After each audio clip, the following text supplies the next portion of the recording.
Halo Sobat Easy Stock, kita masuk ke acara saya lagi membaca kinerja keuangan secara historis dari tahun 2020, 2021, 2022, dan 2023 kuartal ke-1. Ini bagaimana investor legendaris Lo Keng Hong membaca 5 emiten perbankan terbesar di Indonesia. Di situ ada BCA, Bank Mandiri, Bank BRI, Bank BNI, sama BTN. Oke, kita lihat. Nah, ini data mentahnya ya, betul-betul kita konsentrasi kepada beberapa poin: penjualan, pendapatan kotor, pendapatan dan biaya lain-lain, laba bersih setelah pajak. Ini tidak kita tampilkan, ini kurang lengkap. Kita akan menampilkan di sisi earning itu, kalau kita lihat grafik ya. Nah, di sini nih. Di sini ini BCA ya. Kalau kita besarkan di sini salesnya, laba bersih setelah pajak, free cash flow, sama dividen. Nah, oke. Di sini clear bahwa penjualan jelas penting dari sisi earning, laba bersih setelah pajak karena penjualan tuh sering disebut top line, laba bersih setelah pajak itu bottom line, dan yang terpenting dari sudut pandang businessman itu adalah free cash flow. Oke. Free cash flow itu yang bisa menunjukkan real cash yang ada, karena mereka itu, atau perhitungan free cash flow itu mengkaitkan kepada pengeluaran belanja modal dan biaya-biaya non-cash seperti penyusutan, depresiasi, amortisasi, dan lain sebagainya. Itu kita sebut non-cash account ya. Berarti kita harus menambahkan itu karena itu nggak real sebetulnya, tapi itu sebagai alokasi. Nah, kalau kita lihat ya saham BCA di sini, penjualan jelas harus lebih besar pasti. Merah itu laba bersih. Nah, free cash flow itu sebetulnya idealnya free cash flow itu sama dengan laba bersih, tapi umumnya tidak pernah sama karena ada unsur saya bilang tadi, belanja modal, nah alokasi non cash seperti penyusutan, depresi bisa, terus amortisasi, dan faktor-faktor lain yang non recurring, baik itu pendapatan atau biaya, itu umumnya yang tidak rutin atau sifatnya insidental dan itu di luar core bisnisnya dia. Nah, makanya di situ ada dua hal. Kalau biaya itu kita keluarkan, berarti itu kita tambahkan kalau biaya. Kalau pendapatan kita keluarkan, itu harus kita kurangin dengan laba bersih yang ada. Nah, di situ cara menghitung cash flow secara sederhana ya. Dan yang ungu itu adalah dividen. Jadi kalau lihat BCA, di situ free cash flow-nya naik terus, labanya naik terus, dan dividen juga naik terus. Oke. Sekarang kita lihat BCA dari sisi neraca. Dari sisi neraca, memang kalau bank itu umumnya hutangnya tidak di-split antara jangka panjang dan jangka pendek. Jadi penulis di sini lebih mengikuti apa yang disajikan di laporan keuangan. Dan ini kalau kita lihat itu net working capitalnya, yang biru itu adalah net current asset. Jadi di total aset itu kita keluarkan yang aset-aset yang tidak lancar atau yang sifatnya seperti aset tetap, itu tidak lancar. Kalau aset lancar adalah aset yang liquid. Nah, tetapi aset yang liquid itu harus kita cari netnya. Berarti apa yang hanya accounting treatment di situ, seperti biaya dibayar muka, pajak dibayar muka, tagihan bruto dan lain sebagainya. Kalau perbankan mungkin itu masuk ke dalam misalnya deposito wajib ke Bank Indonesia, itu jaminan itu sifatnya tidak liquid karena itu nggak bisa ditarik, itu jaminan bank atau insurance lah kepada Bank Indonesia. Terus dihitung juga non-performing loan. Nah, non-performing loan itu adalah kredit-kredit yang lewat dari 90 hari. Udah jatuh tempo dan lewat dari 90 hari itu kita keluarkan semuanya. Bisa aja di mana di catatan auditor itu mengatakan itu masih bisa dihandle, tapi kita kan menghitung dengan metodenya Benjamin Graham. Ini saya kasih tahu aja nih, kita menggunakan metodenya Benjamin Graham dengan bukunya Intelligent Investor dan Security Analysis, 2 buku pegangannya Warren Buffett untuk menghitung nilai wajar saham yang listed di bursa. Sekarang sudah ada aplikasinya di Google Play Store. Kalau Anda buka Google Play Store ini seperti ini. Oke, dan Anda klik Easy Stock. Anda lihat di sini ada 865 saham di Indonesia. Kalau kita klik kita lihat yang oke lah, default aja ya, price rank lah gitu. Terus kita lihat financial, kita lihat bank, terus kita lihat lagi yang very big, karena kita fokus di bank yang very big. Oke, kita lihat. Nah, ini bank-bank ini yang kita bahas. Jadi Anda bisa lihat di situ nilai wajarnya. Oke, sementara kita fokus aja di laporan keuangan, cara membacanya. Nah, di sini kita lihat ekuitasnya itu kecil sekali ya, berarti dibanding, makanya debt to equity-nya bank itu pasti besar. Itu nggak ada masalah sebetulnya, memang rata-rata bank besar itu seperti itu. Ekuitasnya itu kan kebanyakan dari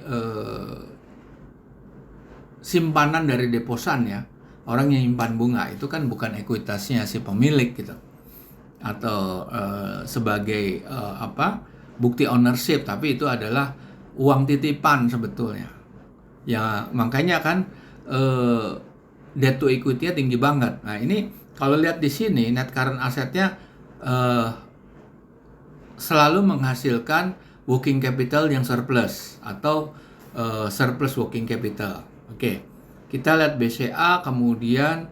Nah, ini kita lihat dari 3 tahun ke belakang ya. Kalau yang ini dari sisi earning, kalau ini dari sisi neraca. Oke, kita lihat kemudian BNI. Nah, BNI kodenya.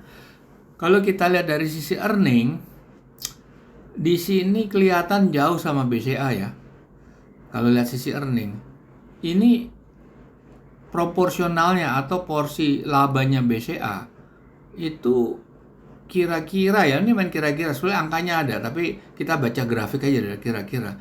Itu sekitar 40% loh itu. Sekitar 40%. Labanya, laba bersihnya ya.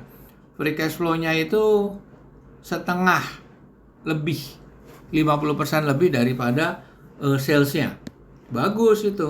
Nah, kalau BNI ini labanya ini kalau kira itu 1 2 3 4 5 6 itu, atau dia nggak nyampe 20%. Mungkin kalau di sini ya, tapi dia naik terus nih. Naik terus, performance-nya membaik terus ya. Kalau di 2023 itu proporsionalnya juga nggak sampai 40% kayaknya. Itu kan 1, 2, 3, 4, 5, 6. 6 dia 2 per 6. Oke, udah mulai bagus ya, 30% lah. Udah 30%. Nah, itu meningkat terus. Yang terbesar sebenarnya di 2022. 2022 tuh lebih besar profit marginnya. Artinya porsi dari laba dibandingkan dengan penjualannya, itulah namanya profit margin bersih. Nah, tahun 2022 itu volume terbaik, meskipun 2021 juga baik ya, tapi dia punya sales turun dia. Kelihatan kan dari 2020 itu posisi ada di bar 1, 2, 3, 4, 5, 6, di bawah 6. Kalau di 2021 di bar yang nomor 5, 2022 naik lagi. Kira-kira sama dengan tahun 2020 di 2022 ya. Penjualannya naik, tapi dia punya labanya juga naik dibanding 2020. Dibanding 2021 juga naik. Nah, terhadap laba, kira-kira kalau tahun 2021 itu kan kira-kira 20%. Tahun 2022 itu naik lagi. Itu sekitar 25% lah. Tahun 2023 itu juga 30%. 2022 lebih lah dari 30% itu. Karena dia salesnya itu nggak nyampe number ya. Oke, di situ cara bacanya.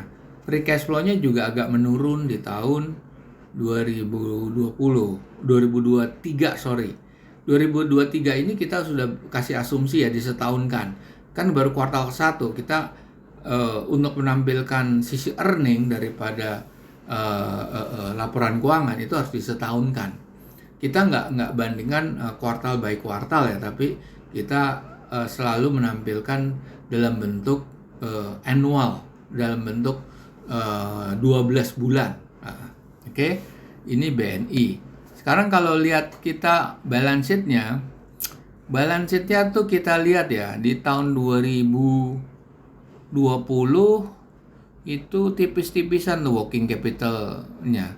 2021 negatif working capital, 2022 lebih naik lagi negatif working capital-nya, 2013 masih cuma tipis sekali defisit working capital-nya. Ekuitasnya seperti saya sampaikan, kalau bank-bank besar rata-rata ekuitasnya kecil sekali. Oke, kita lihat sekarang BBRI. Nah, BBRI juga terjadi peningkatan sales, peningkatan labanya, margin labanya itu sudah 1, 2, 3, 4, 5, 6, 7, 8, 9. 9, 3 dibagi 9 kurang. Labanya belum sampai 30% itu. Nah, free cash flow-nya selalu di atas, dan dividen yang menarik, dividennya tinggi dia. Di dividen dibanding di sini ini dividennya, waduh, BNI dividennya kecil sekali. BCA dividennya lumayan bagus. Nah, BBRI juga bagus nih dividennya gitu. Oke. Kemudian dari sisi neraca di 2020-2021 itu kuat, working capital surplusnya lumayan besar, tapi begitu di 2022 itu working capitalnya jadi ada defisit sedikit, dan 2023 itu kira-kira sama ya antara net working capital dengan hutangnya. Nah, kalau utang jangka panjangnya nggak ada, itu anggap aja semua akan dimasukkan di total utang jangka pendek. Oke. Kemudian itu ekuitasnya juga meningkat, tapi stuck di tahun 2022. Oke, sekarang kita lihat BMRI. BMRI ini secara penjualan uptrend terus, labanya juga naik terus, free cash flow-nya naik terus. Jadi proporsional sekali, dividennya juga naik terus. Ada penurunan sedikit dari 2020 ke 2021. Tapi kemudian naik lagi, stabil lah di antara 2022 ke 2023. Oke, sekarang kita lihat BMRI di sisi di sisi neraca. Neraca bagus terus dia, tidak seperti BRI yang tadi ada negatif working capital. Terus kalau nggak salah tadi BNI juga. BNI ya tadi ya, BNI sama BBRI itu ada negatifnya working capital. Kalau BMRI nggak ada. Dan cuma di sini, oh ini kan neraca ya. Di sini memang ada utang jangka panjang, tapi sedikit lah.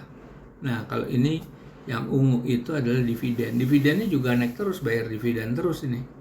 Nah BRI juga, tapi dividen naik turun. BNI juga bayar dividen tapi sangat kecil. BCA juga bayar dividen. Oke, BMRI kita udah lihat. Sekarang kita lihat paling terakhir BBTN. BBTN nih parah. Kalau kita lihat bar penjualannya 1, 2, 3, 4, 5. BBTN itu labanya nggak sampai, kalau satu bar kan 20%. Nggak sampai 1, 2, 3, 4, 5, 20% nggak nyampe. Berarti kira-kira BBTN itu porsi marginnya sekitar 15%-an lah. Nggak bagus sebetulnya dibanding BMRI, bagus dia. Dan kita lihat juga free cash flow naik terus. Dia bayar dividen tapi kecil sekali. Dan di neraca ini negatif working capital. Hati-hati. Kalau negatif working capital belum tentu dia itu jelek ya. Kalau negatif working capital di bank itu dia juga negatif net asset value. Neracanya juga pasti defisit. Nah, tetapi karena dia punya cash flow, sekarang tergantung cash flow itu kuat nggak nutupnya. Kalau dia kuat nutup utang atau negatif working capital atau defisit working capital, artinya nilai wajarnya akan sangat buruk, akan rendah sekali bahkan negatif.